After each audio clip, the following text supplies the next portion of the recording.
Now, I have a question to all panelists about the EU budget. I mean, I work for a think tank, and basically I look from the outside the negotiations for the EU budget.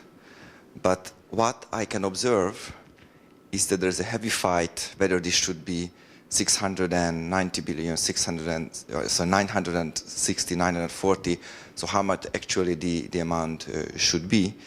And I hear, for example, much less about what the better spending would actually mean. So one can imagine, for example, that those countries, the net contributors, I mean, I 100% share the concerns that not all EU money is spent the best ways, and maybe I'm too kind by this mild statement. So then I think the discussion should be how to reform the EU budget in general, and maybe just postpone the multi-annual framework for a few years, 1 or 2 years, till a better system for designing the EU budget, better system for evaluating the various kind of programs can be designed. But unfortunately, I hear very little about how to reform the budgeting process in itself. What I hear is that whether this should be 40, 50, 20 billion less or more, and I mean, that's I think a puzzle which I would like to understand.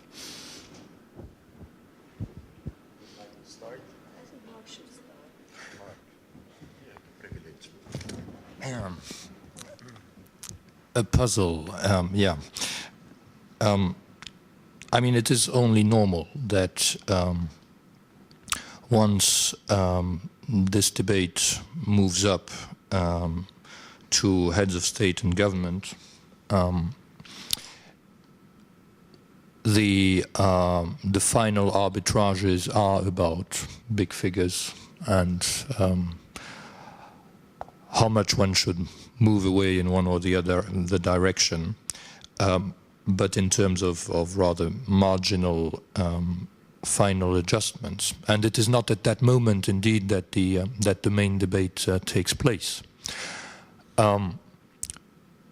We do believe, as Commission, that we have put forward in our proposals many novel elements for the EU budget in terms of its composition, without throwing away the past. We believe that we made a balanced proposal also when it comes to traditional policies, as they were called by Enneke, cohesion policy and CAP, and that despite a very restrained approach by the Commission itself in its proposals when it comes to the overall size, we attempted to create some room for some reinforced or totally new instruments. Again, one can think in particular about the research program or about the Connecting Europe facility. And apart from that, when it comes to the old bulk of the budget, these two dinosaurs, we proposed in the details of them some very, very far-reaching changes to go in the direction of ensuring quality, impact, coherence with an overall refurbished economic governance architecture, to have the right links through conditionalities, to have the right links through a certain coercion when it comes to where you can spend. For instance, cohesion envelopes, the need to have very strong so-called thematic concentration, i.e. not being able to spend on the widest possible topics, but really having to choose your priorities to ensure the widest impact, and then ex ante and ex post conditionalities, looking at what the results effectively were, and if these results were not up to the objective set, then the possibility even to have some financial corrections at the end, meaning that at the end the EU budget would not provide the level of support which was anticipated. All this is quite revolutionary compared to practices of the past. I said before that member states have tried to water all this down to a very significant degree. But on that, overall, we are still quite satisfied that the thrust of it has up till now survived. But this is something which is happening below this big radar screen of the European Council, rather in the various legislative processes.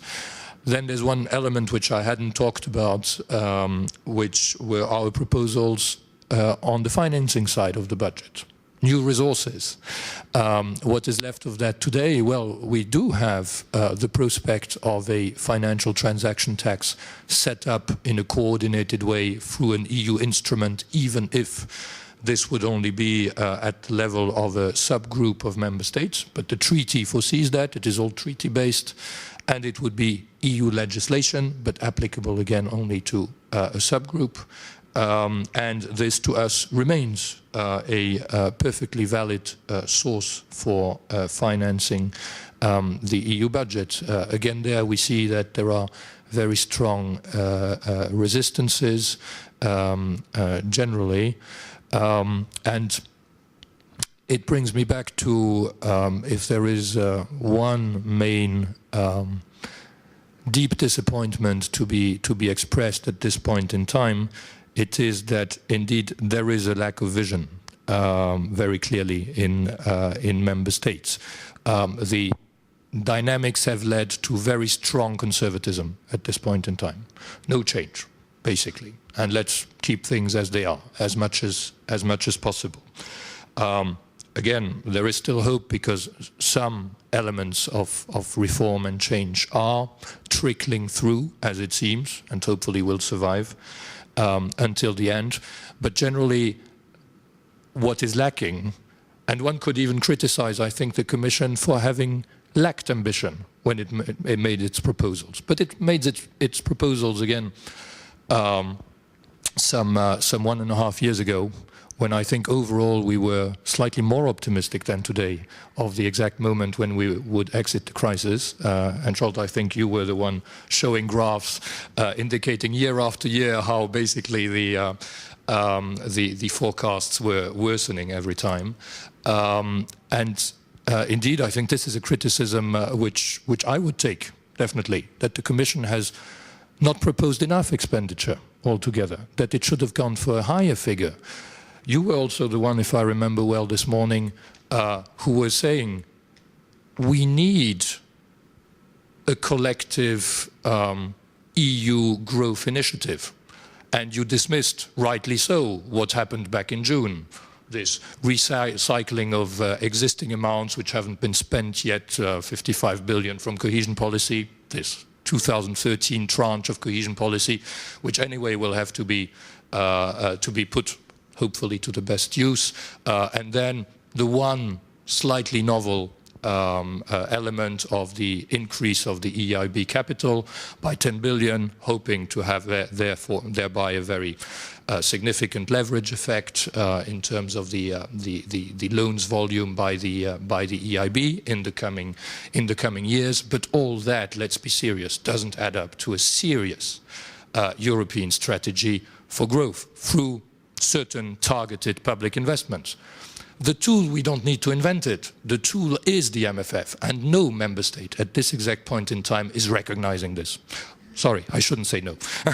Member state, again. There are a few exceptions. And I must say, not to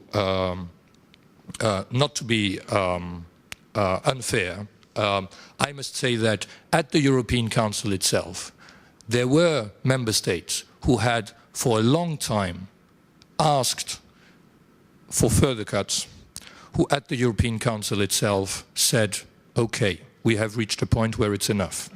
And we shouldn't go further in terms of cuts, because indeed, otherwise we will be losing all the growth elements of this budget. And we are locking ourselves in until 2020 with this thing. So I would share the implicit criticism of your question, that basically when you look at what they are talking about when they are at the European Council and they discuss the MFF, is basically to a large degree beside the point. But this is where we are, and again, I would nevertheless come to the exact same conclusion that having this is still better than not having anything.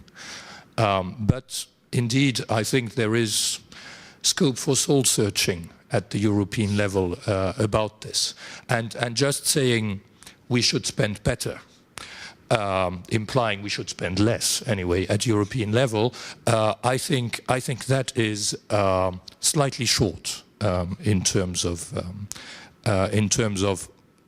recognition of the general situation we have at the EU level, and in particular of the recognition that indeed this is about pooling resources for a greater good. Tamas started with that, saying that the whole is more than the sum of the parts altogether, and this has been totally lost in the past few years. Again, it's understandable from the political point of view because it's hard everywhere, and all governments, national governments, have to take some very difficult measures, and barely any government is being re-elected. So clearly these are very, very special times. But we are there, and we will continue to do our best to show that collective thinking and a collective approach can help all in a much better way than if we just go about national measures for national growth. There has to be more impact through, yes, national measures, which we are very, very serious, hopefully, about now collectively through the new economic governance system, where we are very intrusive in member states' economic policies through the country-specific recommendations, and this is good, and indeed most things should happen at the national level, but then, and this is also the purpose of the ideas of the blueprint, but then there is definitely also a complementary dimension which has to come from collective action through common instruments. So if I understood correctly, Joel Darvash's question, it was basically on how this budget was put together. And I agree with Mark that, and I do appreciate the Commission objective to bring some fresh air into this EU budget and to have some novelties in it. My problem with that kind of planning was that all these novelties are financed to the detriment of the traditional common policies. And that's why if we could have a more generous budget, a larger budget, I don't think we would have any problem with the so-called novelties proposed by the Commission, starting with CEF or the increased funding for external action or home and justice affairs. But how to reconcile old policies and new policies, I think this will be really that kind of art we will have to be masters of if we want to have an agreement. So the Commission wanted to bring some fresh air with new objectives, changed proportions, and even with producing some own resources for this common budget. And it's quite clear that Hungary will not be one of the major opponents to the own resources, because there are some bit stronger players who are clearly against any own resources. Where we will end up with it is still a mystery, but we know that the European Parliament has the right to say yes or no at the end of the process, and they are obsessed with own resources. So somehow we will have to do something with it, because they made it clear very, very often in the last couple of months that they will not be ready to agree with this MFF unless they see that we start moving towards producing own resources. And this was what was the Commission, I think, had in mind when put the budget together. But on the side of the member states, what I've experienced was that there is a very clear top-down approach. Let's agree first about the overall amount, and then let's see how we distribute that very much reduced amount, which is not very fortunate. And I was already speaking about in my intervention that if we have increased competencies, well, you cannot cope with these competencies with a smaller budget. Your second question, or what better spending really means, well, unfortunately, I think that there are several interpretations of this better spending. We were discussing this with Mr. Secretary Lopatka over lunch. I would call Hungary a friend of better spending, because I will tell you what my interpretation is of better spending. Better spending should not mean less spending, first of all. Better spending should mean an efficient spending, and a spending which respects the rules of the game. So efficient in the sense that you should spend only on objectives which produce growth and jobs, and according to the rules, which means that you can be controlled and you do not go against the rules of the game. And we are ready for both. So we are ready to cope with much stricter ex-ante conditionalities. So no bad spending should be allowed. What we are very ambiguous about is macro-conditionality, which is that you can fine the beneficiaries for the fault of the central governments. And here we are still facing difficult negotiations. And I think if we should do our best, I mean both the national institutions and the Commission, that no euro can be spent on completely wrong objectives. And then we could have a much smoother use of the funds, and we should avoid further bureaucracy. Yeah, I would stop here. Yeah, maybe only some sentences. First, you have to see Hungary has a history of more than 1,000 years. The European Union, if you compare it, has a very short history. I'm sure that we have common values, but I'm not so sure that we have the same concept, which Europe we want, if I look to the UK, to Germany, to Hungary or Austria. So you have to see this. The second thing is you have to see we have in these days the second best system how to finance the European Union. The best system would be, of course, if the European Union has the possibility for own revenues and own taxes. Maybe the financial transaction tax is a first step. And then how, at the end of the day, will we have these different headings, and how will we spend the money? To say it in an open way, I'm sure that we will spend a lot of money for agriculture. Why? Because a strong country like France is in favor to spend a lot of money for agriculture. We will see how strong the group of the cohesion, the Friends of Cohesion is, how much money we will spend there. And maybe the most important group would be the group which would be focused on area which really boosts our economy. Speaking of science, speaking of research, speaking of education, speaking of innovation, to promote investment and to strengthen our competitiveness. I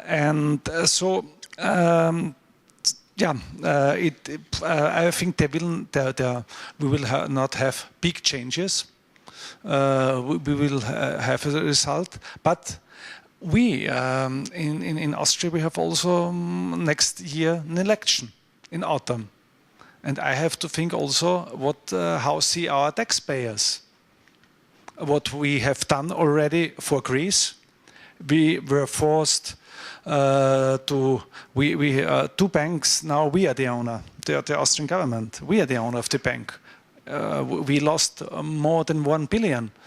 Because we took this bank, and this bank lost it already in Greece, and so on and so on. So we have to do enormous consolidation programs on the national level, and so we can't say that the multi-annual framework has nothing to do with the situation inside the country, to say it in a very open way. So we have to do everything in times when member states like Austria are going through enormous consolidation efforts. We have to explain it to our people why we have to spend more money on the European level. And for us, it's not a question to spend less. Of course, the next multi-annual framework can't be a framework where we spend less money.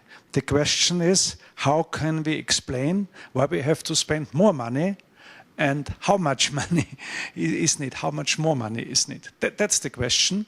And so we need these discussions, but I'm sure we'll find a solution. Well, thank you very much indeed for all the thoughts. Unfortunately, State Secretary Enikő Győri has to leave because she has another engagement in Slovakia still this afternoon.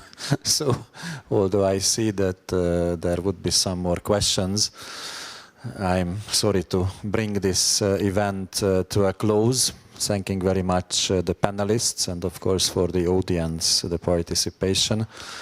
And just let's hope that at the next European Council, this complementary dimension or vision, which Mark was mentioning, will suddenly set in the minds of the heads of states and government.